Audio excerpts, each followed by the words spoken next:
Hello everyone, my name is Sweety पठालिया and welcome to SB Academy classes। तो आज के video lecture में हम लोग डिस्कस करेंगे क्वांटिटेटिव एस्पेक्ट्स ऑफ इलेक्ट्रोलिसिस।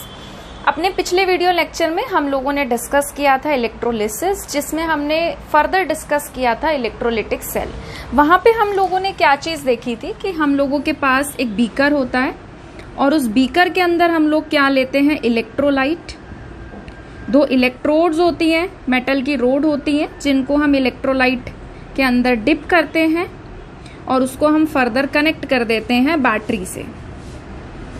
ठीक है, तो अब देखिए होता क्या है यहाँ पे, जिसमें से एक इलेक्ट्रोड हमारी होती है एनोड और एक इलेक्ट्रोड होती है हमारी कैथोड। तो यहाँ पे हमने क्या देखा था कि एक तरफ हमारा ऑक्सीडेशन होता था और दूसरी तरफ हमारा रिडक्शन होता था। कैथोड पे आपका क्या डिपॉजिट होता है, मेटल। ठीक है, तो अब देखिए क्योंकि रिडक्शन होता है, अगर आप NaCl का एग्जांपल याद करो तो Na+ जो है कैटायंस जो हैं वो कैथोड की तरफ जाते थे, इलेक्ट्रॉन एक्सेप्ट करके डिस्चार्ज हो जाते थे और मेटल की रोड पे डिपॉजिट हो जाते थे। ठीक है, तो सिंपल सी चीज है, यहाँ से हमने ये चीज ऑब्जर्व करी थी कि हम जितना करंट देते हैं या कितना मतलब पर्टिकुलर करंट हम कितनी देर तक दे रहे हैं, उसी जितनी देर हम लोग देंगे या जितना करंट हम देंगे उसी पे डिपेंड करेगा कि यहाँ पे कितना आपका जो अमाउंट है एक तरीके से मेटल का या कोई भी सब्सटेंस का वो डिपॉजिट होगा। सिंपल सी चीज है। देखो अगर हम मान लीजिए ज्यादा देर तक करंट देते रहेंगे तो ये प्रोसेस होता रहेगा तो हमें यहाँ पे ज्यादा अमाउंट में क्या मिलता जाएगा, सब्सटेंस डिपॉजिट किया हुआ। तो यही चीज क्वांटिटेटिव एस्पेक्ट की टर्म्स में किसने बताई, माइकल फैराडे ने, जो कि साइंटिस्ट थे और उन्होंने 1833 में 2 लॉज दी। ठीक है, जिसमें से पहली लॉ आज हम लोग पढ़ेंगे और वो क्या है, Faraday's first law of electrolysis. तो फैराडे ने यही चीज कही। फैराडे ने क्या कहा कि the amount of chemical reaction, की केमिकल रिएक्शन कितनी होगी, या फिर mass of any substance deposited और लिबरेटेड एट एनी इलेक्ट्रोड, कोई भी हमारा अमाउंट ऑफ सब्सटेंस कितना डिपोजिट हो रहा है या कितना लिबरेट हो रहा है किसी भी इलेक्ट्रोड पे, वो डायरेक्टली इस चीज के प्रोपोर्शनल होगा कि हमने कितनी क्वांटिटी में करंट जो है वो पास किया है उस इलेक्ट्रोलाइट के अंदर। ठीक है, ये बिल्कुल बहुत सिंपल सी चीज है कि इलेक्ट्रोलिटिक सेल ही हमारा वो होता है जिसमें हम करंट देके रिएक्शन कराते हैं, और हम जितना ज्यादा करंट देंगे या जितनी देर तक हम लोग करंट देंगे इस चीज पे डिपेंड करता है ये चीज कि कितना हमारा ऑक्सीडेशन होगा और कितना हमारा रिडक्शन होगा। ठीक है, तो फर्स्ट लॉ पे उन्होंने क्या कहा, फर्स्ट लॉ पे उन्होंने ये चीज कही कि जो हमारा W होता है वो डायरेक्टली प्रोपोर्शनल होता है किसके, Q के। W यहाँ पे क्या है, W है यहाँ पे अमाउंट ऑफ सब्सटेंस। ठीक है, और Q क्या है, Q यहाँ पे है चार्ज। ठीक है, और जब हम यहाँ से प्रोपोर्शनैलिटी का साइन हटाते हैं तो हमारे पास कांस्टेंट ऑफ प्रोपोर्शनैलिटी आता है, जिसे हम लिखते हैं Z और इनटू में Q। तो Z हमारे पास यहाँ पर क्या है, Z है हमारे पास कांस्टेंट ऑफ प्रोपोर्शनैलिटी,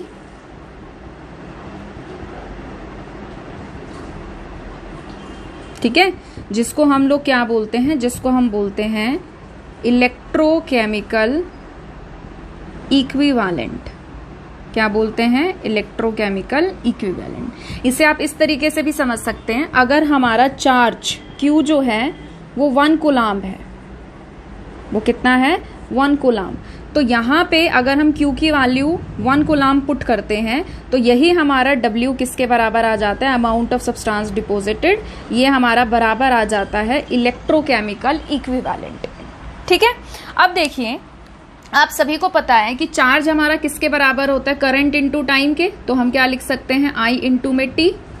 इस Q की वैल्यू को यहाँ पुट कर दीजिए तो ये क्या बन जाएगा आपका, W इज इक्वल टू क्या बन जाएगा, Z इंटू में I इंटू में T। ठीक है, यहां से आपकी Z की एक और डेफिनेशन जो है वो निकल कर आती है, क्या कि अगर आप करंट दे रहे हैं 1 एम्पियर और टाइम दे रहे हैं 1 सेकेंड, तो यही W आपका किसके बराबर हो जाता है, यही W आपका बराबर हो जाता है Z के। तो इलेक्ट्रोकेमिकल इक्विवेलेंट Z की क्या डेफिनेशन बनेगी? It is defined as the mass of the substance deposited when a current of 1 ampere is passed in 1 second. यही चीज हमने डिस्कस करी थी कि W हमारा क्या होता है, Z इंटू में I इंटू में T।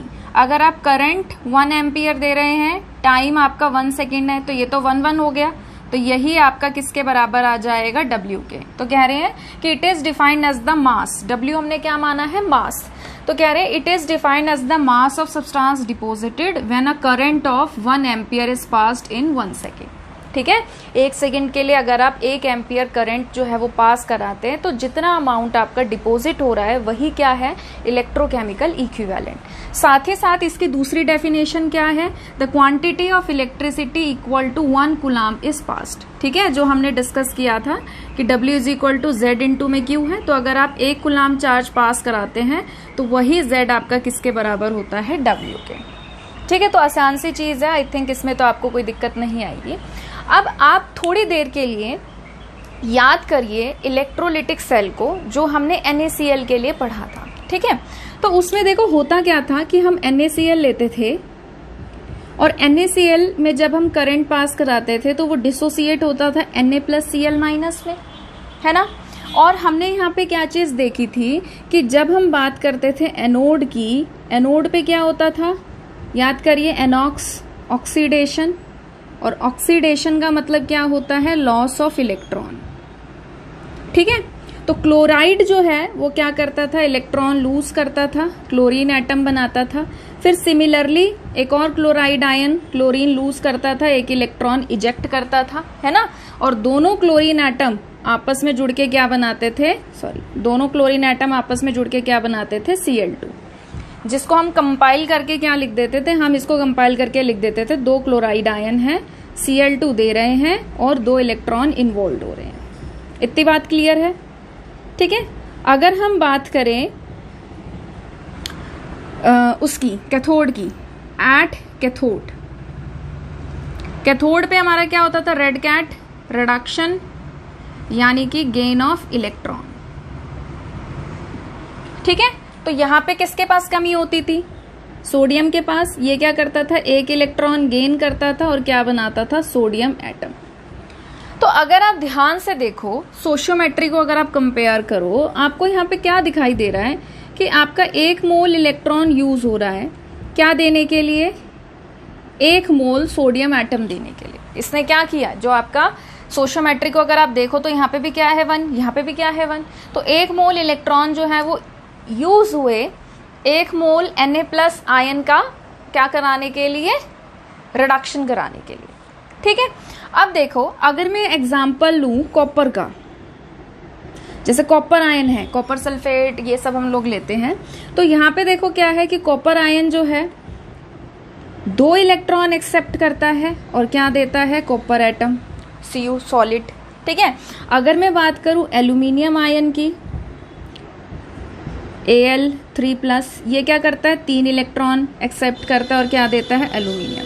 कंपैरिजन देखो, 1 मोल इलेक्ट्रॉन यहाँ पे इन्वॉल्व हुए 1 मोल सोडियम एटम देने के लिए, यहाँ पे 2 मोल इलेक्ट्रॉन के यूज हो रहे हैं। इसकी सोशियोमेट्री क्या है, अभी भी 1, मतलब कि 1 मोल कॉपर आयन देने के लिए 2 मोल इलेक्ट्रॉन के यूज हो रहे हैं। यहाँ पे देखिए 1 मोल एल्यूमिनियम एटम बनने के लिए मतलब क्या हो रहा है, 3 मोल आपके इलेक्ट्रॉन के इन्वॉल्व हो रहे हैं। ठीक है, तो इसका मतलब क्या है कि जब हम वैरायटी ऑफ रिएक्शंस देखते हैं तो उसमें हो क्या रहा होता है, जरूरत के हिसाब से आपके नंबर ऑफ मोल्स जो है इलेक्ट्रॉन के वो यूज हो रहे होते हैं। ठीक है, अब देखिए हम यहाँ पर क्या करते हैं, हमें पता है कि 1 इलेक्ट्रॉन का जो चार्ज होता है वो कितना होता है, 1.6 × 10⁻⁻19 कूलम्ब होता है। और अगर हम बात करें 1 मोल की, तो 1 मोल हमारा किसके बराबर होता है, 6.023 या 22 × 10⁻23। ठीक है, अगर मैं एटम ले रही हूँ 1 मोल एटम तो उसके अंदर इतने एटम्स होंगे, 1 मोल ऑफ मॉलिक्यूल ले रही हूँ तो उसके अंदर इतने मॉलिक्यूल्स होंगे। अगर मैं यहाँ पे 1 मोल ऑफ इलेक्ट्रॉन की बात कर रही हूँ तो उसके अंदर मतलब क्या है कि उसके अंदर इतने इलेक्ट्रॉन्स होंगे। ठीक है, तो अगर मैं चार्ज निकालूं charge of 1 mole of electron. अगर मैं 1 मोल इलेक्ट्रॉन का चार्ज निकालूं तो मैं क्या करूंगी, इन दोनों को मल्टीप्लाई, जो नंबर है उसको क्या कर दूंगी, उसके चार्ज से मल्टीप्लाई। तो 6.022 इंटू 10⁻23 को जब हम मल्टीप्लाई करते हैं 1.6 इंटू 10⁻⁻19 कूलाम से, तो इसको मल्टीप्लाई करके हमारा जो आंसर है वो आता है 96487 कूलाम। ठीक है, जिसको केमिस्ट्री में हम लोग क्या लेते हैं, जिसको हम केमिस्ट्री में लेते हैं 96500 कूलाम। ठीक है, तो जब भी आपके ये मैंने देखो, अगर आप ध्यान से देखो तो ये मैंने 1 मोल इलेक्ट्रॉन का चार्ज निकाला है। ठीक है, अगर आप यहाँ पे देखो आपके 2 मोल इलेक्ट्रॉन यूज हो रहे हैं, अगर आप यहाँ पे देखो आपके 3 मोल इलेक्ट्रॉन यूज हो रहे हैं। तो जब भी हमें n नंबर ऑफ इलेक्ट्रॉन्स का चार्ज निकालना होता है तो हम क्या करते हैं, हम उसे करते हैं n इंटू में f। सिंपल सी चीज है ना। क्यों, जब हमारे पास 1 मोल इलेक्ट्रॉन का चार्ज इतना है, अगर मुझे 2 मोल का निकालना है तो मैं क्या कर दूंगी 2f। अगर मुझे 3 मोल के इलेक्ट्रॉन का चार्ज निकालना है मैं क्या कर दूंगी 3f। अगर मुझे 5 मोल ऑफ इलेक्ट्रॉन का चार्ज निकालना है तो मैं उसे क्या कर दूंगी 5f। ठीक है, अब हम लोग सीखेंगे z की वैल्यू निकालना, कि अगर क्वेश्चन में आपको z की वैल्यू निकालना आ जाए तो वो आप कैसे निकाल सकते हैं। ठीक है, मैं थोड़ा सा यहां से मिटा देती हूं। अब देखो, इसी के ही एग्जाम्पल हम लोग डिस्कस कर लेते हैं जो मैंने यहां पर लिखे हैं। अब देखिए, आपने यहां से क्या चीज नोटिस की कि अगर आप सोडियम एटम जो है, अगर आपको सोडियम एटम बनाना है तो उसके लिए आप क्या करोगे, 1 मोल सोडियम आयन लोगे, वो 1 मोल इलेक्ट्रॉन एक्सेप्ट करेगा और फिर क्या बनाएगा आपका 1 मोल सोडियम एटम। ये चीज क्लियर है। ठीक है, तो हम यहाँ पर क्या लिख सकते हैं, हम यहाँ पे ये लिख सकते हैं कि 1 मोल इलेक्ट्रॉन जो है वो इन्वॉल्व होता है, तब जाके हमको क्या मिलता है 1 मोल सोडियम का। ठीक है, यहाँ पे हम लोग क्या सीख रहे हैं, हम यहाँ पे Z निकालना सीख रहे हैं। ठीक है, तो अब देखिए 1 मोल इलेक्ट्रॉन जो है वो 1 मोल सोडियम दे रहा है, और यहाँ पे हमने सीखा कि charge of 1 mole of electron कितना होता है 96500, है ना। तो मैं यहाँ पे ये लिख सकती हूँ कि 1 मोल इलेक्ट्रॉन का जो चार्ज है वो कितना है 96500 कूलाम, जो कि हमें क्या देगा 1 मोल सोडियम एटम। ठीक है, अभी अभी हमने यहाँ पर देखा था कि अगर हम कूलाम, जो हमारा 1 कूलाम चार्ज होता है, अगर हम वो पास कराते हैं तो वही हमारा जो Z है किसके बराबर आ जाता है, अमाउंट ऑफ सब्सटेंस डिपॉजिटेड के। तो अगर मैं यहाँ से 1 कूलाम की वैल्यू निकालूं तो वो मेरा किसके बराबर हो जाएगा 1 mole of sodium atom upon में, ये यहाँ पे मल्टीप्लाई में है, वहां पे जाके क्या हो जाएगा डिवाइड में। तो यहाँ से मेरी किसकी वैल्यू आ जाएगी, यहाँ से मेरी वैल्यू आ जाएगी Z की, क्योंकि देखो 1 मोल ऑफ सोडियम एटम, 1 मोल हमारा किसके बराबर होता है ग्राम एटॉमिक मास के। तो मैं यहाँ पे वैल्यू क्या पुट कर सकती हूँ 23, और यहाँ से मैंने इसको डिवाइड किया है 96500, जो कि मेरा क्या था, जो कि मेरे 1 इलेक्ट्रॉन का चार्ज था। ठीक है, तो यहाँ से हम क्या निकाल सकते हैं सोडियम के लिए Z की वैल्यू, जो कि हमारा किसके बराबर होता है, अगर मैं 1 कूलाम यहाँ पे चार्ज रख देती हूँ तो वही Z मेरा बराबर होता है अमाउंट ऑफ सब्सटेंस डिपोजिट के। तो यहाँ पे आपका क्या आ जाएगा अमाउंट ऑफ सब्सटेंस डिपोजिटेड। ठीक है, अब आपको ध्यान रखना है इस फॉर्मूले में थोड़ी सी मॉडिफिकेशन ये होती है कि हम यहाँ पे मल्टीप्लाई करते हैं इसके n फैक्टर से। किससे मल्टीप्लाई करते हैं, n फैक्टर से। n फैक्टर आपका क्या होता है, अगर हम जैसे इधर बात करें, यहाँ पे हमारे क्या इन्वॉल्व हो रहे हैं एटम या फिर आयंस, तो जो भी आपके एटम की वैलेंसी होती है वही क्या होता है उसका n फैक्टर।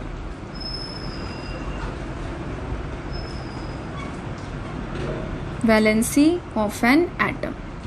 तो अगर जैसे हम सोडियम की बात करें तो सोडियम की जो वैलेंसी है, जैसे सोडियम अगर आप देख रहे हैं तो इसकी वैलेंसी क्या होती है 1। तो यहाँ पे अगर मैं इंटू 1 करती हूँ तो वही आ जाएगा 23 डिवाइडेड बाय 96500। ठीक है, मान लीजिए अगर मुझे कॉपर का Z निकालना है तो इसके लिए मैं क्या करूंगी, मैं ये लिखूंगी कि भाई यहाँ पे कितने इलेक्ट्रॉन इन्वॉल्व थे। पहले सबसे पहले ये चीज ध्यान रखना, यहाँ पे इलेक्ट्रॉन इन्वॉल्व थे 2, तो मैंने लिखा 2 मोल इलेक्ट्रॉन मेरे जो हैं वो एक्सेप्ट जब हमारा कॉपर आयन करता है तो हमें क्या मिलता है। अब देखो यहाँ पे जो आपकी सोशियोमेट्री है वो क्या है 1, तो मैंने लिखा 1 मोल हमें क्या मिलता है कॉपर का।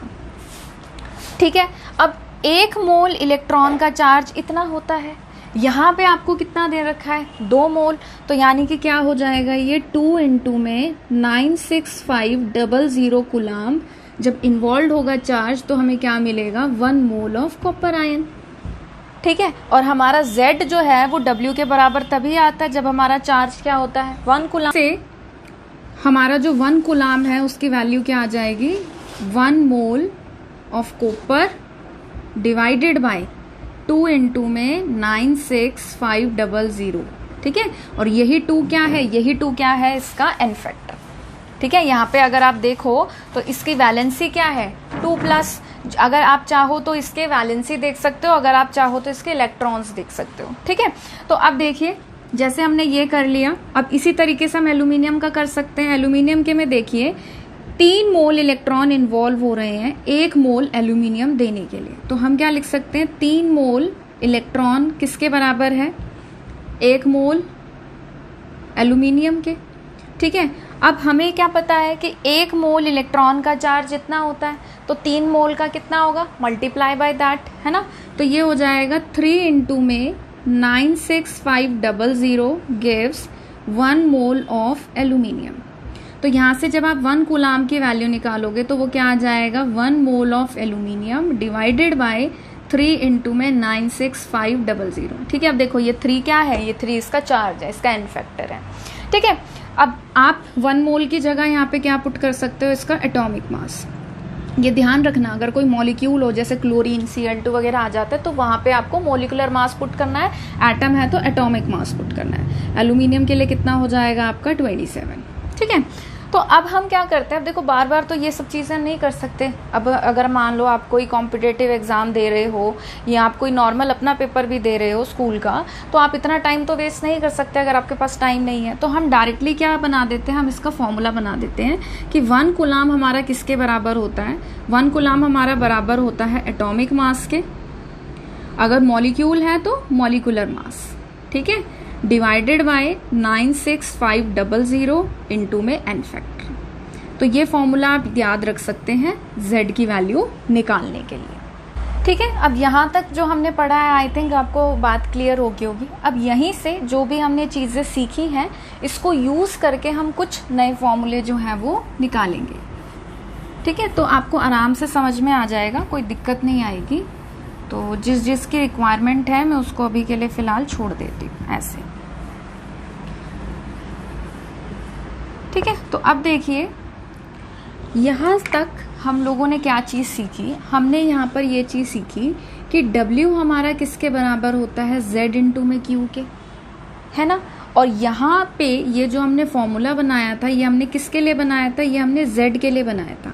ये Z ही तो था। हम क्या कह रहे थे कि जब हमारा चार्ज 1 कूलाम होगा तो यही हमारे Z की वैल्यू आएगी, है ना। तो यहाँ से हमने ये क्या निकाला था, ये हमने फॉर्मूला निकाला था Z का।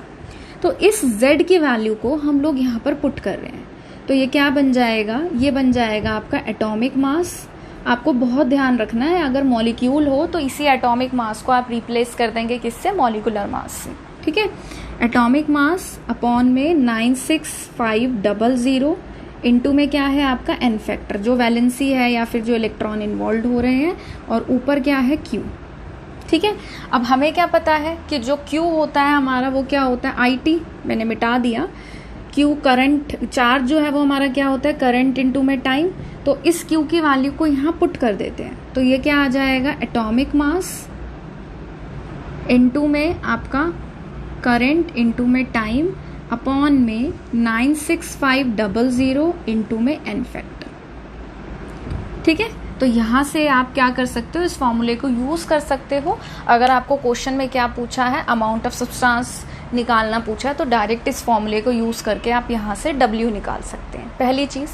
दूसरी चीज़, कई बार क्या होता है कि इक्विवेलेंट मास भी आप लोगों को दिया होता है। ठीक है, तो इक्विवेलेंट मास का हम लोगों के पास फॉर्मूला क्या होता है, इक्विवेलेंट मास हमारा बराबर होता है, अगर एटम है तो होता है एटॉमिक मास इनटू में डिवाइड में एन फैक्टर और अगर आपके पास मॉलिक्यूल होता है तो होता है molecular mass divided by n factor. तो अगर आप ध्यान से देखो तो यहाँ पे आपको एटॉमिक मास और एन फैक्टर दे रखा है, तो इसकी जगह आप क्या लिख सकते हैं, इक्विवेलेंट मास। तो यही फॉर्मूला आपका मॉडिफाई होके क्या बन जाता है, इक्विवेलेंट मास इनटू में करंट इनटू में टाइम डिवाइडेड बाय 96500। ठीक है, तो कई बार आपको क्वेश्चन में ये फॉर्मूला भी यूज करने की जरूरत पड़ जाती है। कई बार आप इस फॉर्मूले से भी डायरेक्ट क्या निकाल सकते हैं, W की वैल्यू, और अगर आपको Z निकालना है तो आप इस फॉर्मूले से क्या निकाल सकते हैं, Z की वैल्यू। ठीक है, एक चीज और यहाँ पे आप देख सकते हैं, अगर हम इस फॉर्मूले की बात करें, जैसे कि यहाँ से तो हमने ये वाला फॉर्मूला निकाल दिया, इसी फॉर्मूले से हम एक और फॉर्मूला भी निकाल सकते हैं। कैसे, यहाँ पे आपको क्या दे रखा है, अमाउंट ऑफ सब्सटेंस, ये क्या है आपका W। एटॉमिक मास, अब यहाँ पे क्या है आपका न्यूमरेटर में, अगर आप यहाँ लेके आएंगे तो कहाँ चला जाएगा, डिनोमिनेटर में।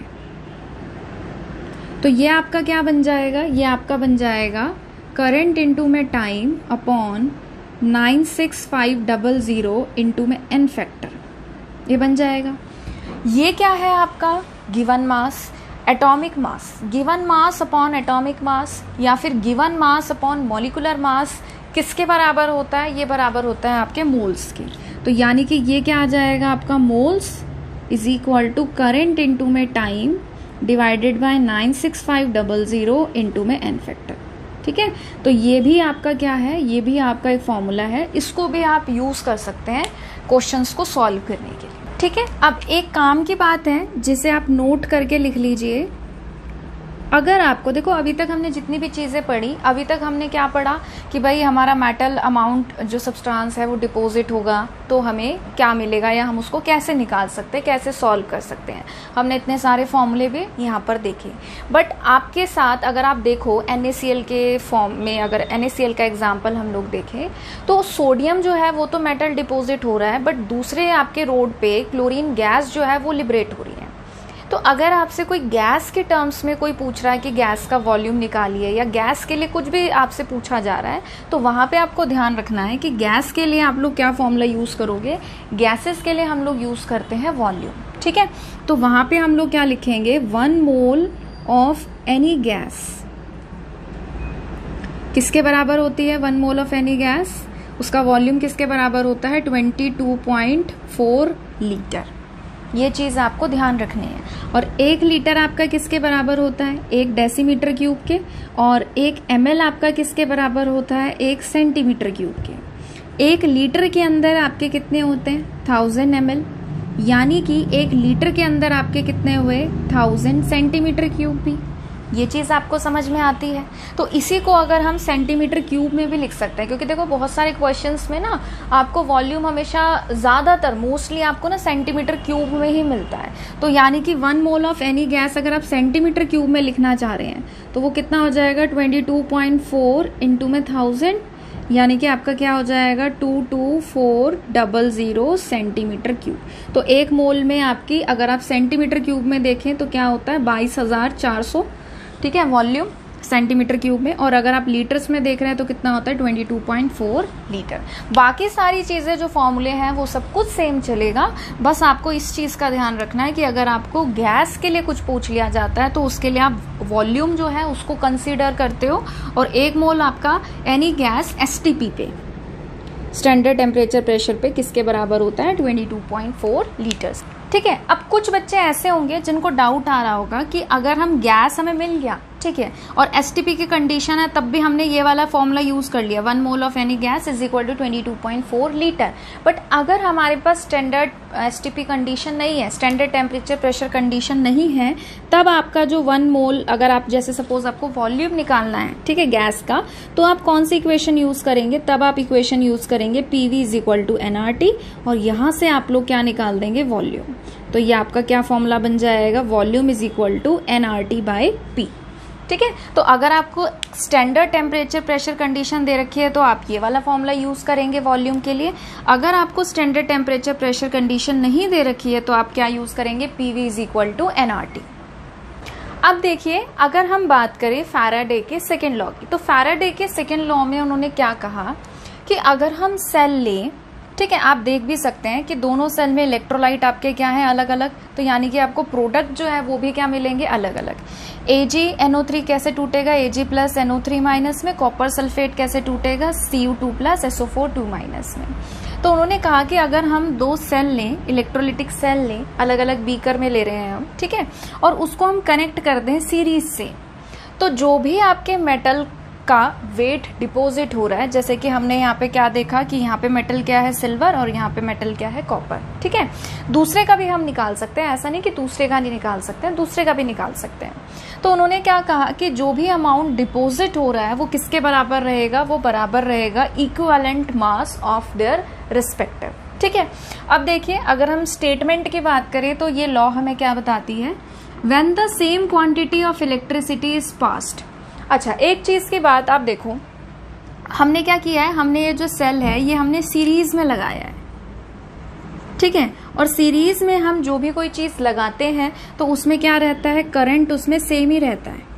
अगर वो सीरीज में है तो करंट क्या रहेगा उसमें, सेम, और टाइम भी क्या रहेगा, टाइम रहेगा वो भी रहेगा सेम, ठीक है। तो ये दो चीजें सीरीज में क्या होती है, सेम होती है। तो इन्होंने क्या कहा, when the same quantity of electricity is passed through solution of different electrolytes connected in series, the weight of the substances produced at the electrode are directly proportional to their equivalent weight। मतलब कि अगर हम दो अलग अलग beaker ले रहे हैं, उसको सीरीज में कनेक्ट कर रहे हैं, ठीक है, और सेम अमाउंट में करंट जो है वो अगर उनमें से पास हो रहा है, तो जो भी अमाउंट डिपॉजिट हो रहा है वो किस पे डिपेंड करेगा, वो डायरेक्टली प्रोपोर्शनल रहेगा उनके इक्विवेलेंट वेट के। जैसे कि यहाँ पे वेट ऑफ सिल्वर डिपॉजिटेड है तो वो डायरेक्टली प्रोपोर्शनल किसके है, इक्विवेलेंट वेट ऑफ सिल्वर। और अगर हम वेट ऑफ कॉपर डिपॉजिटेड की बात कर रहे हैं तो वो किसके डायरेक्टली प्रोपोर्शनल है, इक्विवेलेंट वेट ऑफ कॉपर के, ठीक है। अब देखिए ये फॉर्मूला आया कहाँ से। अगर आप फैराडे के फर्स्ट लॉ को याद करें तो फैराडे की जो फर्स्ट लॉ है वहां पे हमने एक फॉर्मूला देखा था कि W हमारा किसके बराबर होता है, इक्विवेलेंट वेट के, इनटू में करंट, इनटू में टाइम, डिवाइडेड बाय 96500 के होता है, ठीक है। अगर मैं इस बीकर की बात करूं तो मुझे यहाँ पे कौन सा मेटल मिलेगा, सिल्वर। अगर मैं इस बीकर की बात करूं तो मुझे यहाँ पे कौन सा मेटल मिलेगा, कॉपर, ठीक है।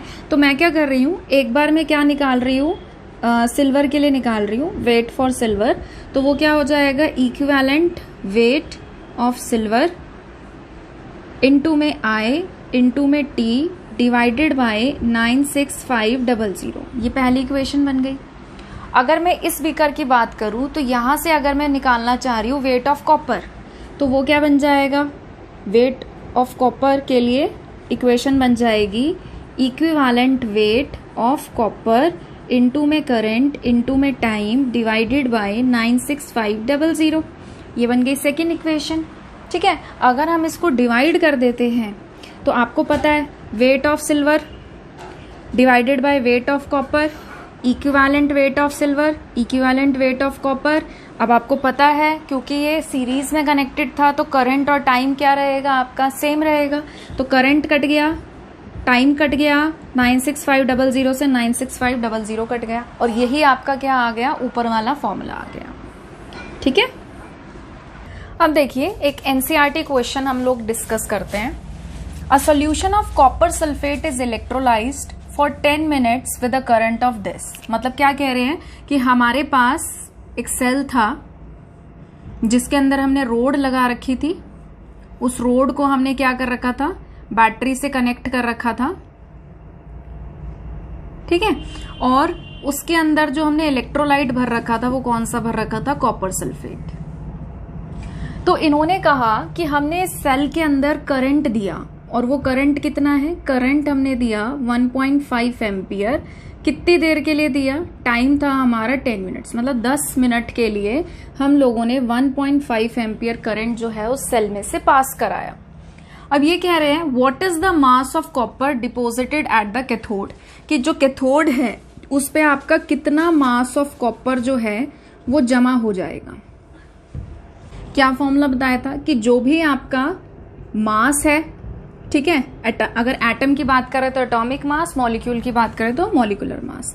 तो यहां पे मैं लिख रही हूं एटॉमिक मास इनटू में, या तो आप चार्ज लिख सकते हैं या फिर आप क्या लिख सकते हैं, current into time divided bye क्या था 96500 और इनटू में क्या था आपका n फैक्टर, ये था। तो यानी कि एटॉमिक मास आपको किसका निकालना है यहाँ पे, मास कॉपर का। तो कॉपर का एटॉमिक मास कितना होता है 63.5। करंट आप लोगों को कितना दे रखा है 1.5। टाइम आप लोगों को कितना दे रखा है 10 डिवाइडेड बाय 96500 इनटू में n फैक्टर। कॉपर जो है कॉपर सल्फेट में कैसे एग्जिस्ट करता है, अगर आप कॉपर सल्फेट की बात करो तो ये डिसोसिएट होता है Cu2+ में और सल्फेट आयन में। तो कॉपर कैसे एग्जिस्ट कर रहा है Cu2+, तो यानी कि इसकी वैलेंसी क्या है 2, ठीक है। और ये 2 ही इलेक्ट्रॉन एक्सेप्ट करता है डिस्चार्ज होने के लिए, ठीक है। तो n फैक्टर इसका कितना आ गया 2। तो यहां से सीधा आपका क्या आ जाएगा W, ठीक है। तो ये फॉर्मूला आप तब यूज कर सकते हैं जब आपके पास टाइम नहीं है और आपको इमीडिएटली क्या करना है, जैसे आपको एंट्रेंस वगैरह दे रहे हैं, आपको टाइम सेव करना है और इमीडिएटली आपको आंसर निकालना है। अदरवाइज अगर आप पेपर में यूनिटरी मेथड से इसको 1 बाय 1 सॉल्व करना चाहते हैं तो आप इसको कैसे कर सकते हैं, आप सबसे पहले ये लिख सकते हैं, हमें करंट दे रखा है, टाइम दे रखा है, तो चार्ज जो है हमारा Q जो है वो हमारा बराबर होता है करंट I इनटू में टाइम के, ठीक है। तो करंट हमारा कितना था 1.5, टाइम कितना था हमारा 10, तो यहां से हमारा कितना आ गया 150। अच्छा, एक चीज का ध्यान रखना, टाइम जो है वो आप सेकेंड में पुट करते हो, ठीक है। तो यानी कि ये क्या हो जाएगा आपका इंटू 60 भी हो जाएगा। तो 15 इंटू 60 आपको करना है, तो कितना आ गया आपका, ये आ गया 900 कूलाम। इतनी बात क्लियर है। फिर हम लोगों ने क्या चीज डिस्कस करी थी कि भाई अगर हमारे पास 1 मोल इलेक्ट्रॉन इन्वॉल्व होता है तो उसका चार्ज किसके बराबर होता है 1 फैराडे, जो 96500 होता है। बट अगर हमारे पास 1 से ज्यादा इलेक्ट्रॉन इन्वॉल्व होते हैं तो हम क्या करते हैं n इंटू में f। तो यहाँ पे हमारे 1 से ज्यादा इलेक्ट्रॉन इन्वॉल्व है, 2 इलेक्ट्रॉन इन्वॉल्व है, तो वो क्या हो जाएगा हमारा 2f। तो हम यहाँ पे लिख सकते हैं कि जो हमारा चार्ज है वो चार्ज हमारा किसके बराबर है, वो चार्ज हमारा बराबर है NF के। और नंबर ऑफ इलेक्ट्रॉन हमारे कितने हैं, नंबर ऑफ इलेक्ट्रॉन हमारे हैं 2, ठीक है। अगर हम बात कर रहे हैं 2 मोल की, ठीक है, क्योंकि हमारे पास यहाँ पे 2 मोल इलेक्ट्रॉन के इन्वॉल्व हैं, तो 2 मोल के लिए क्या हो जाएगा हमारा 2f। तो यानी कि वो क्या आ जाएगा हमारा 2 इंटू में 96500। इतनी बात क्लियर है। तो ये यहां से हमारा क्या आ रहा है, यहां से हमारा आ रहा है चार्ज। तो ये हमने निकाला 2 मोल के हिसाब से कि भाई 2 मोल के हिसाब से हमको इतना चार्ज लग रहा है, ठीक है। अब आपको ये पता है कि 1 मोल जो है आपका वो किसके बराबर होता है, ग्राम एटॉमिक मास के, होता है कि नहीं होता है, ठीक है। तो अगर हम कॉपर की बात करें तो कॉपर जो है ये कितने मोल यहाँ पर इन्वॉल्व हो रहा है, 1 मोल। तो यानी कि कॉपर का जो 1 मोल है वो किसके बराबर है, वो बराबर है उसके एटॉमिक मास के, जो कि क्या होता है 63.5 ग्राम। तो यानी कि यहाँ पे 2 इलेक्ट्रॉन इन्वॉल्व हो रहे थे जिसका चार्ज कितना है, इतना। 1 मोल कॉपर इन्वॉल्व हो रहा था जिसका मास कितना है 63.5। आपका मोल जो चार्ज ऑफ मोल है वो इसके बराबर है और 1 ही मोल आपका इसके बराबर है। तो हम ये लिख सकते हैं कि भाई हमारे पास, हमें इस टाइम क्वेश्चन में निकालना क्या है, W निकालना है। तो मैं ये लिख सकती हूँ कि 63.5 ग्राम कॉपर डिपॉजिट होने के लिए हमको जो चार्ज लग रहा है वो चार्ज हमको कितना लग रहा है 2 इंटू में 96500 कूलाम, इतना लग रहा है। अगर मैं यहां से 1 कूलाम के लिए मास निकालती हूं तो वो यहां पे आके क्या हो जाएगा, डिवाइड 2 इंटू में 96500। अब मुझे 1 कूलाम का तो निकालना नहीं है, उन्होंने कहा है कि हम करंट और टाइम इतनी देर के लिए दे रहे हैं, तो इस दौरान बताइए मास कितना होगा। तो जब हमने I इंटू टी किया था तो हमारा चार्ज कितना आया था 900। तो हमें 900 कूलाम के रिस्पेक्ट में बताना है कि कितना अमाउंट ऑफ कॉपर डिपॉजिट होगा। तो 900 कूलाम के लिए क्या हो जाएगा, ये इंटू में 900 इंटू में 900। तो अगर आप कंपेयर करो तो आपका जो क्वेश्चन है वो सेम वही चीज हो गई, बस आपको यहाँ पे ध्यान रखना है कि जो आपने टाइम पुट किया वो मिनट में था, तो इंटू में यहाँ पे क्या हो जाएगा 60। तो इसी को सॉल्व करके ही तो हमने क्या निकाला था 900, है ना। तो जहाँ मतलब ये आपका क्या है, ये आपका यूनिटरी मेथड है कि आप सॉल्व करके बता रहे हो कि आपका जो मतलब क्वेश्चन का जो आंसर है वो कितना आ रहा है। ठीक है, तो आप इसको सॉल्व करके देख सकते हैं कि आपका जो क्वेश्चन है इसका आंसर कितना आ रहा है। करिए।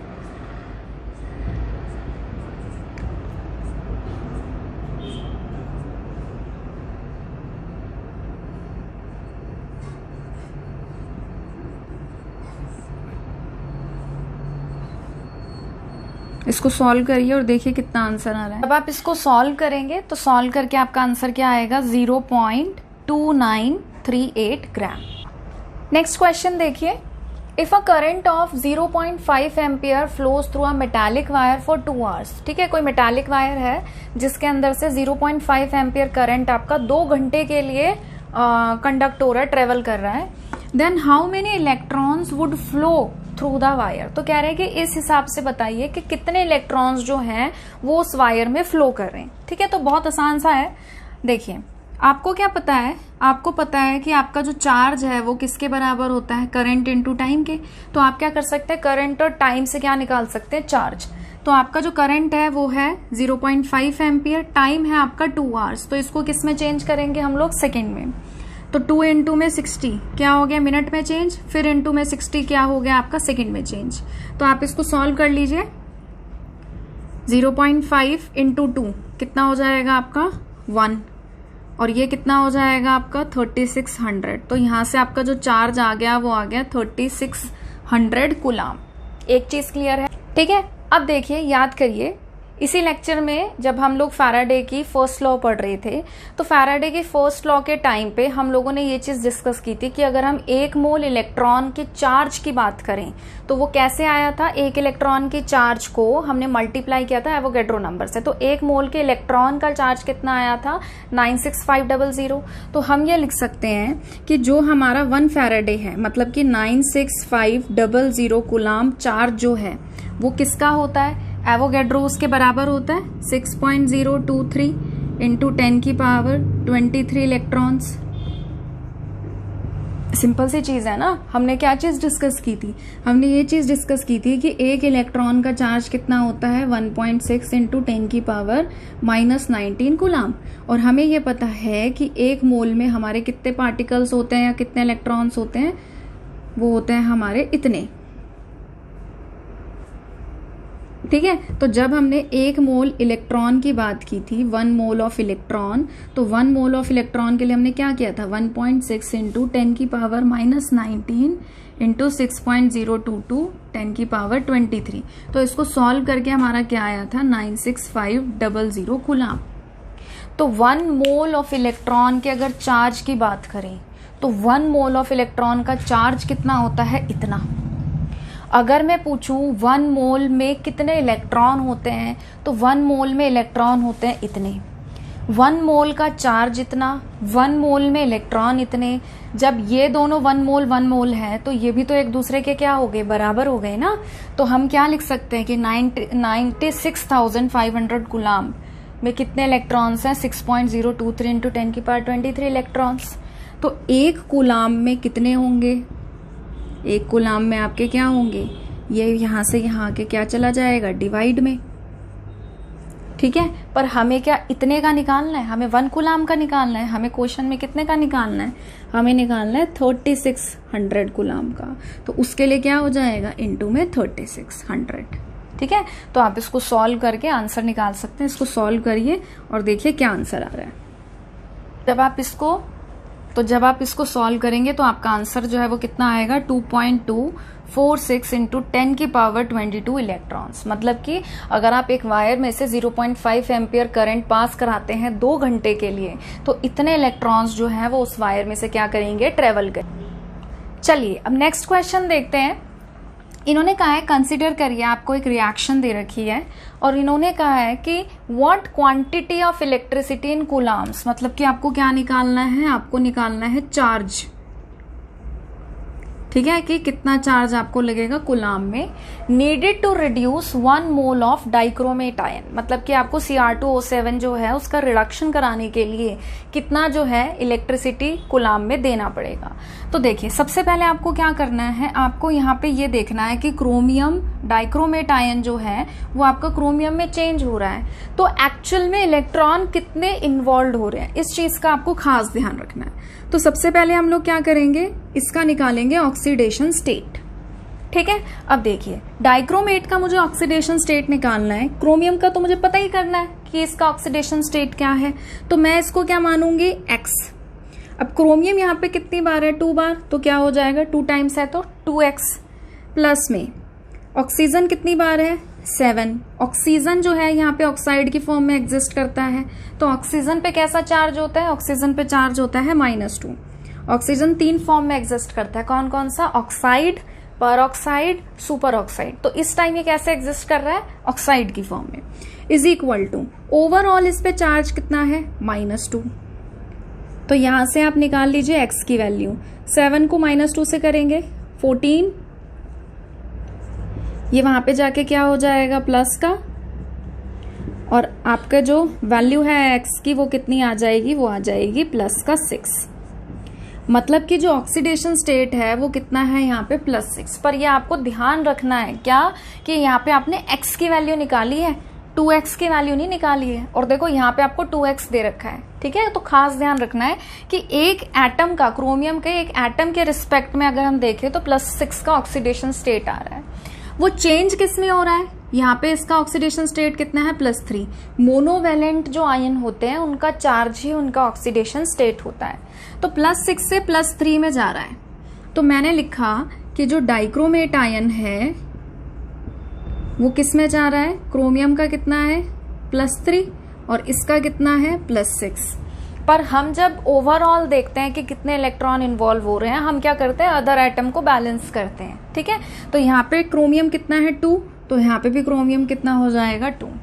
तो एक एटम के हिसाब से यहाँ पे जो रिडक्शन हो रहा है 6 से 3 में जा रहा है, तो कितने का डिफरेंस हुआ, 3 का एक एटम के हिसाब से। और यहाँ पे कितने एटम इन्वॉल्व हैं, 2, तो कितना हो गया, यानी कि 6।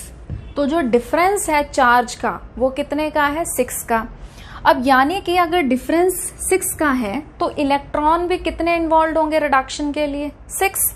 तो यानी कि जब ये रिडक्शन करेगा तो ये क्या करेगा, Cr2O7 2- प्लस में 6 इलेक्ट्रॉन्स गिव्स क्रोमियम 3+। इस बात की आपको ये समझ में आता है कि नहीं आता है। देखो वो कई बच्चे होते हैं जिनको इसमें प्रॉब्लम आती है। देखो मैं इसको आपको इजी तरीके से समझाने की कोशिश करती हूँ। देखो जैसे कि सोडियम है, Na+ है, ठीक है, ये क्या करता है, एक इलेक्ट्रॉन एक्सेप्ट करता है और क्या बन जाता है, न्यूट्रल बन जाता है। अगर मैं बात करूं मैग्नीशियम की, Mg2+, ये क्या करता है, 2 इलेक्ट्रॉन एक्सेप्ट करता है, क्या बन जाता है, मैग्नीशियम, न्यूट्रल।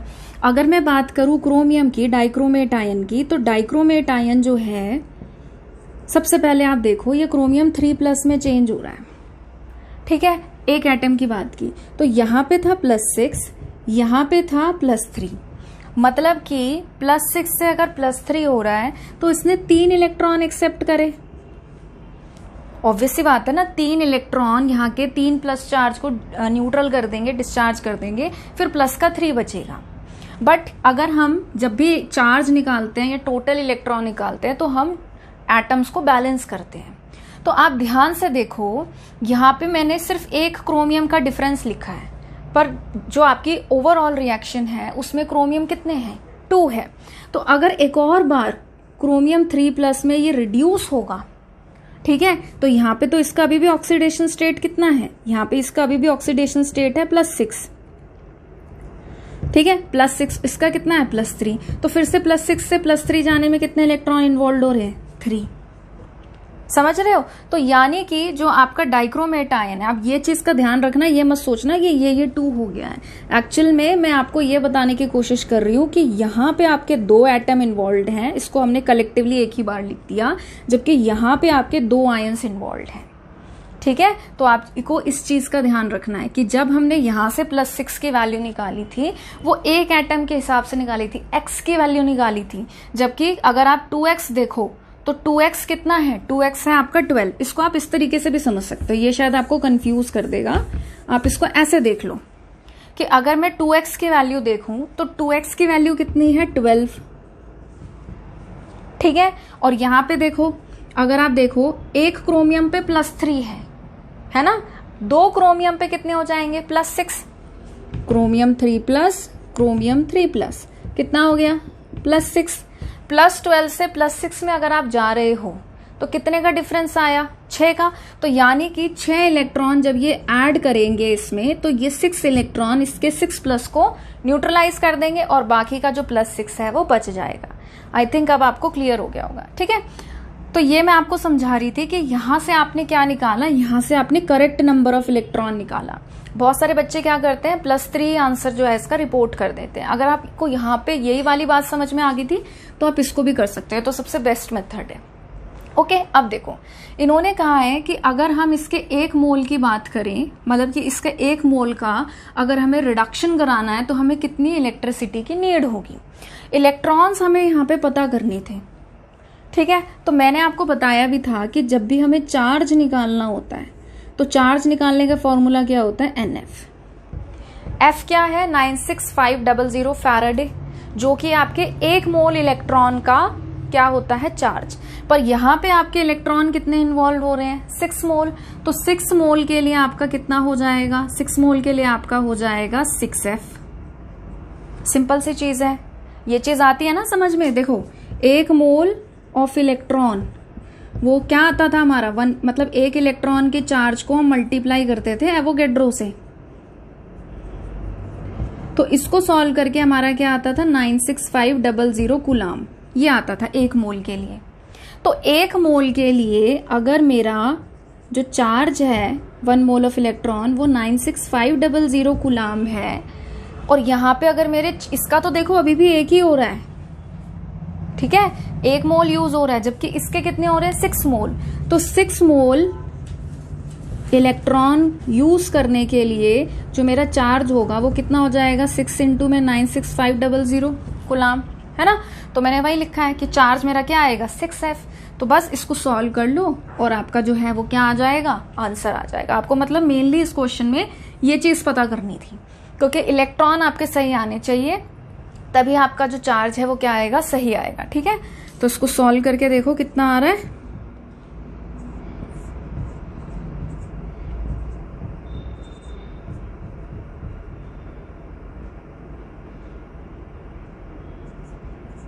तो उसको सॉल्व करके जो आपका आंसर है वो आ रहा है 579000 कूलाम, जिसको हम क्या लिख सकते हैं 5.79 इंटू 10⁵ कूलाम, ठीक है।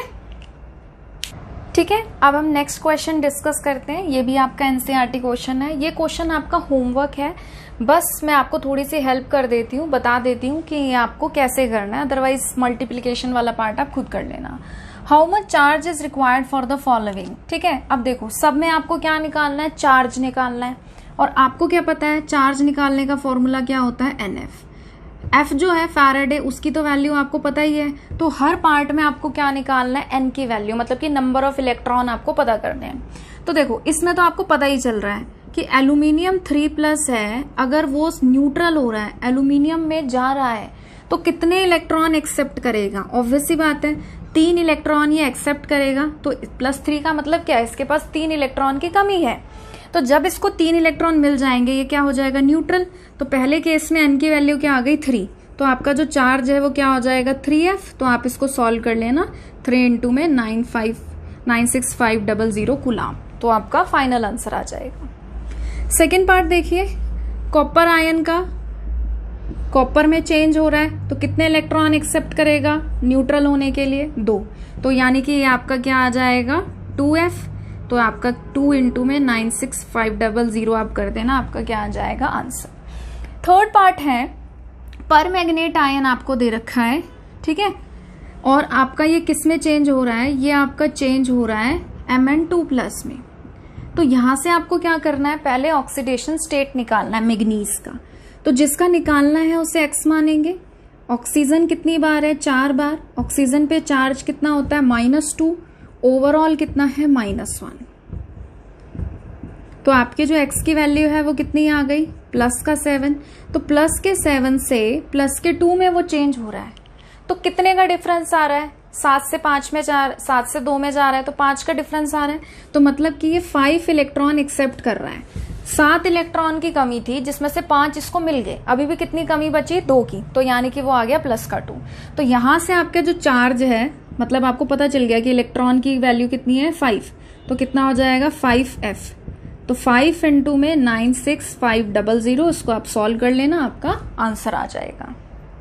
तो आप सॉल्व करके अपने आंसर को क्रॉस चेक कर सकते हैं। पहले पार्ट में आपका आंसर कितना आ रहा है 289500 कूलाम, कॉपर वाले में कितना चार्ज आ रहा है 193000 कूलाम, और मैग्नीज वाले में आपका कितना आ रहा है चार्ज 482500 कूलाम।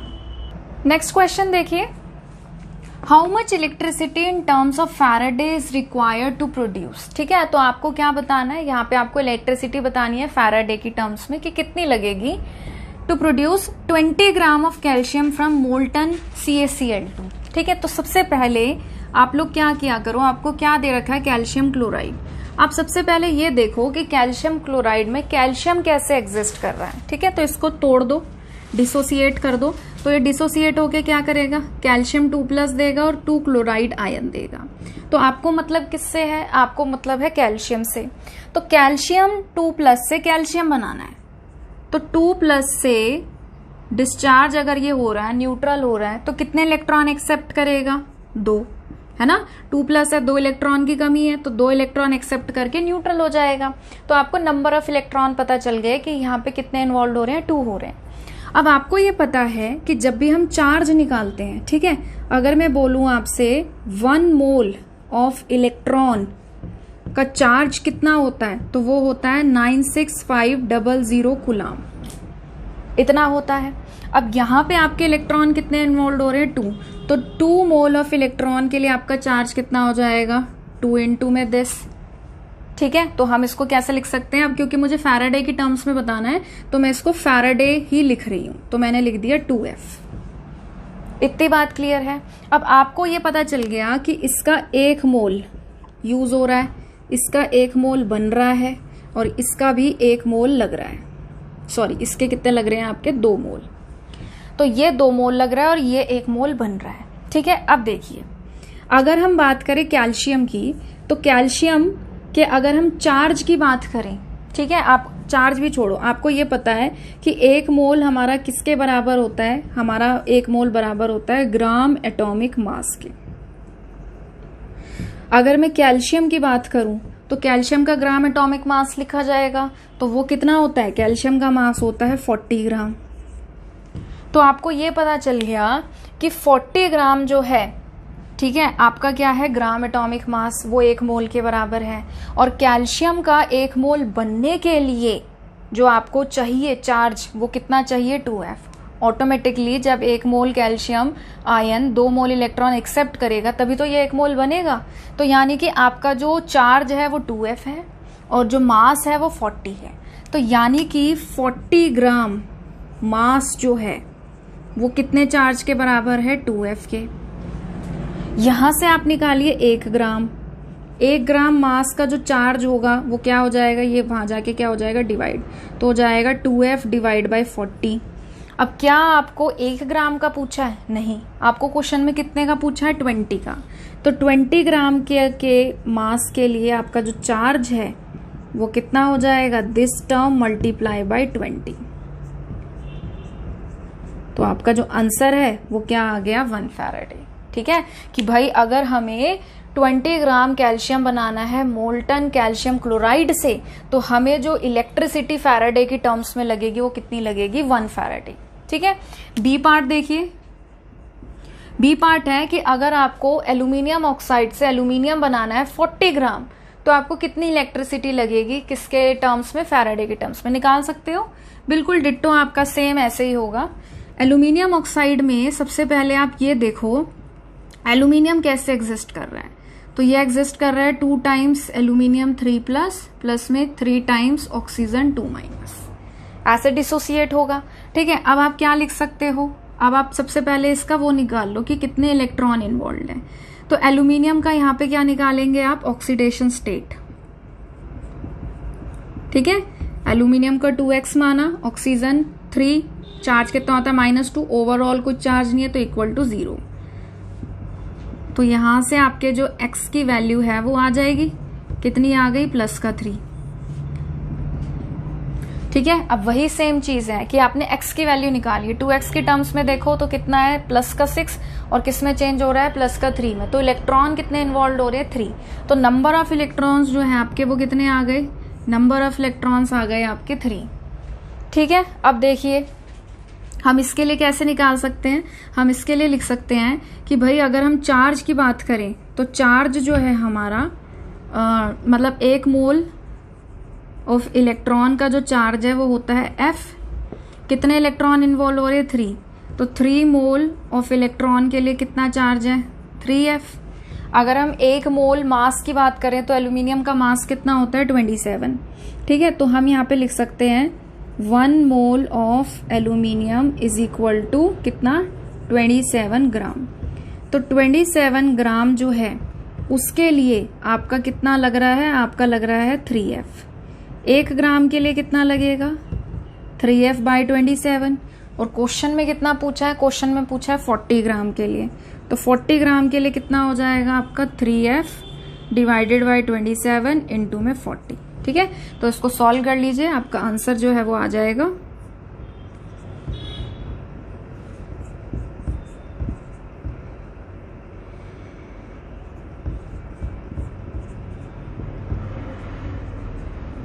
ठीक है, तो आपका जो आंसर है वो अप्रोक्सीमेटली कितना आएगा, 4.4 फैराड।